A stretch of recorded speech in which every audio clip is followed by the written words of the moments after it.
two on the left, I see. Here the camera's off on the right. Good morning, everybody. We're here to talk about the open borders policy of the Biden administration and what sort of damage that has caused to Americans no matter where you live, not just along the border region.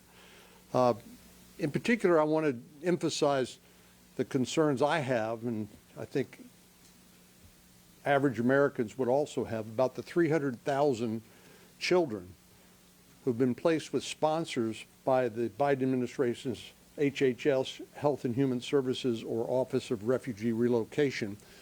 The New York Times did an investigative piece recently, a couple of them actually, documenting forced labor among some of those children who have been placed with sponsors. But one of the most shocking statistics that was revealed in those stories, that of the 300,000 children who've been placed with sponsors in the United States, not necessarily relatives, could be a parent, could be a distant relative, but could just be a foster home, that in 85,000 of those placements, the 30-day wellness call that is typically made by the administration went unanswered.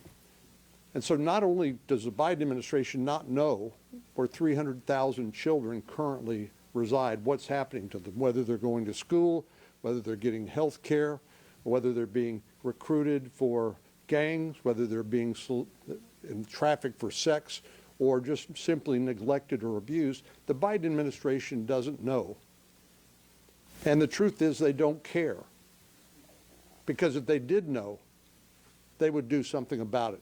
But they refuse to do so, even though, as the New York Times documented, high-level officials like Marty Walsh, the former Secretary of Labor, Susan Rice, former domestic policy advisor, among others, were told about what was going on and yet refused to do anything about it.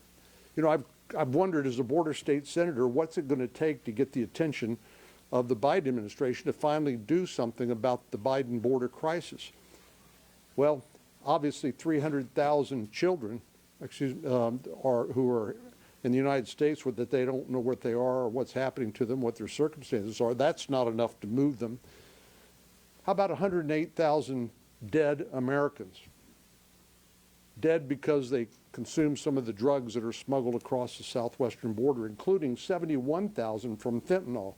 I've gone to high schools, I'm sure my colleagues have too, and grieved with the parents and school officials over kids who thought they were taking a Xanax or a Percocet, but in fact were taking a counterfeit pill laced with fentanyl, enough to kill them.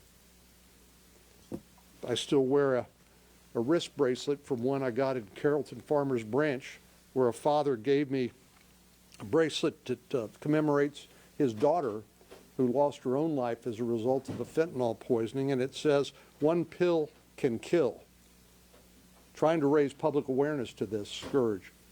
So if 300,000 lost children won't get the Biden administration attention, how about 108,000 dead Americans? Well, apparently that's not even enough to move them. Finally, let me just say, even the Attorney General of the United States acknowledged that the mass migration of individuals across the border was really part of a larger game plan. First of all, it makes these transnational criminal organizations, the cartels, rich.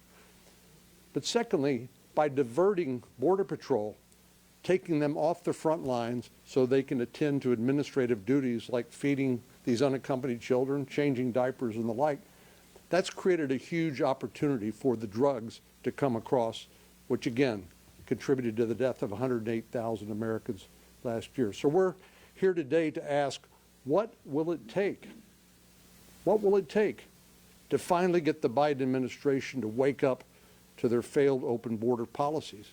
And how many more people need to die? How many more children need to be lost before the Biden administration finally agrees to work with us on a bipartisan basis to address this problem? Senator Langford. Senator Cornyn, thanks for your leadership on this, that you